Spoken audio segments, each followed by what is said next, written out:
One of the things for me that if I could bottle some elixir that I could sell, I would be a rich man a million times over if I could sell the antidote to passive aggressiveness. Well, there's, in the book that I have here, I've got 16 most common jerks at work, and they're the kinds of people you would commonly run into, and probably just think about it. There's probably more than 16, but I kind of 16 are pretty common. So people who are, credit thieves. So you've got someone who's always trying to steal credit. It might be your boss, might be your boss's boss, might be a coworker.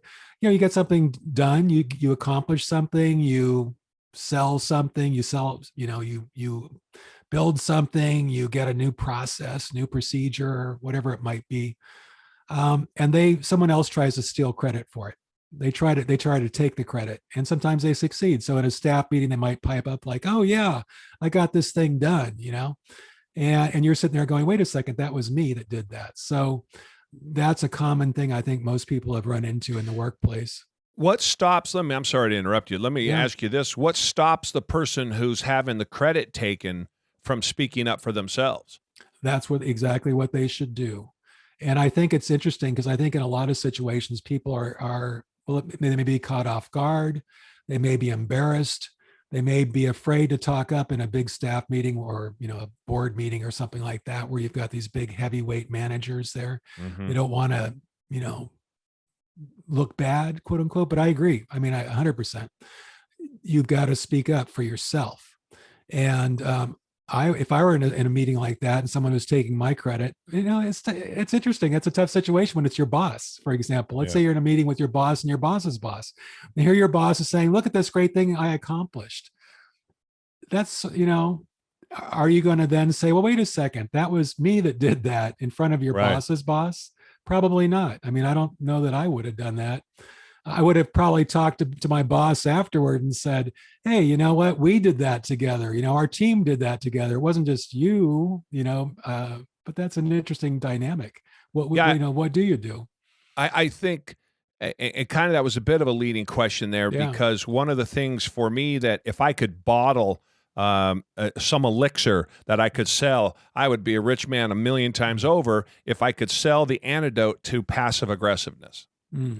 If we could just, because I think it's a disease. It's just prevalent everywhere, and there are some people on the right side of the spectrum that are just way the opposite of passive aggressive. But I think a lot of people, we'll just call it to the left side of the middle, and passive aggressiveness doesn't allow them to.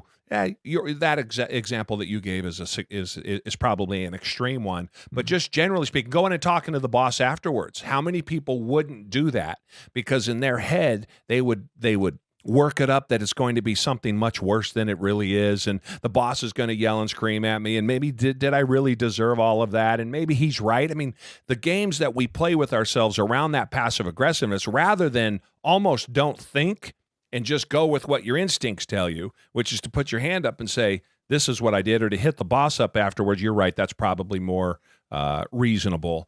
But even then, a lot of people don't do that because I think is that just that passive aggressiveness takes over and they don't feel almost worthy of doing it. So then the problem is, how do you get past that?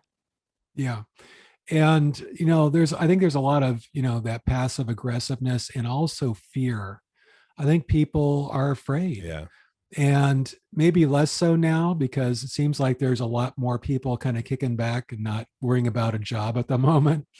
But back in the old days when I was working in companies and the workplace, it was tough to get a job. It was hard to get a job. Everybody really cherished their jobs, including me. And I might have been afraid to speak up because I might have thought, "Oh, well, maybe my boss will just let me go. Maybe they'll just get tired of hearing from me and just let Mhm. me go, and then I'll have to go find a new job." And I know it's tough to find a new job, so I didn't want to go through that. But it's something that I think everybody has to. You have to have your own self worth, and that's the bottom line. I mean, you've got to take care of yourself. No one else is going to take care of you. You've got to advocate for yourself. You got to speak up for yourself. You can't depend on other people to carry your water. You've got to Yeah. carry your own water. So I highly encourage, people to speak up. and do it in a way that doesn't embarrass the other person, but make sure they know that you are expecting to get credit for something, that you're expecting to be recognized when you do good work. One of the things that I talk about is, as somebody who has interviewed untold number of people and hired many, many of them, I try to give insight into what it's like from my side of the table, the person doing the interviewing. And I have a whole human resources department. And so it's kind of the same thing. And what I tell them is, we play it up in our heads to be something far worse than what the person on the other side is thinking. Just be yourself. Just answer questions. Just have a conversation. And I think that a lot of people in that environment talk about the boss steps up in a meeting and takes credit for something that you did. The boss's boss many times are going to look at that and go, okay, that took some balls to stand up there and do that. What's that guy's name right there? It can work out where to you it feels uncomfortable. To the person who maybe is more of an A-type personality, they're going to look, there's 20 people in this office, and that guy just spoke up and said the boss is trying to steal his thunder. Remember his name. Write that down. So I think that there is, it's risky because it could go the other way on you. Yeah. But in a lot of ways, from my own perspective, watching that, I'd go, good on him. Good on him standing up for himself. Yeah, that's a great point, because you'll stand out. I mean, if you are willing to put yourself on the line, you will stand out. I remember Hershey's chocolate company. The CEO years ago of that used to give out an award. It was like the Order of Sticking Out Your Neck, or Sticking Your Neck Out, something like that. The Royal Order of Sticking Out Your Neck. And when people would do that, would do something, put themselves at personal risk, in a work situation, not safety risk, but an actual putting themselves at risk to speak up, like you just said, to speak up for yourself, they would get that award from the CEO. He'd make a point to say, I saw you, I saw what you did, and I liked it. And here's an award for that. Do more of that, because that's what I want to see more of in this organization.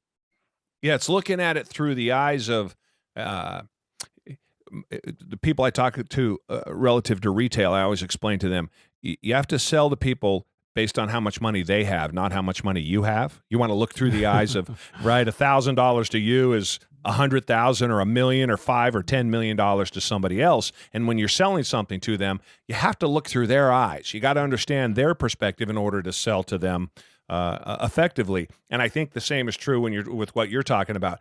Try to look through the boss's eyes. Try to look through the manager's eyes, the business owner, the person in charge, the one that you're dealing with, I think, and you'll be that much more effective at what you're doing. But it'll also open your eyes and probably make you very uncomfortable, because a lot of that behavior is a very specific personality trait.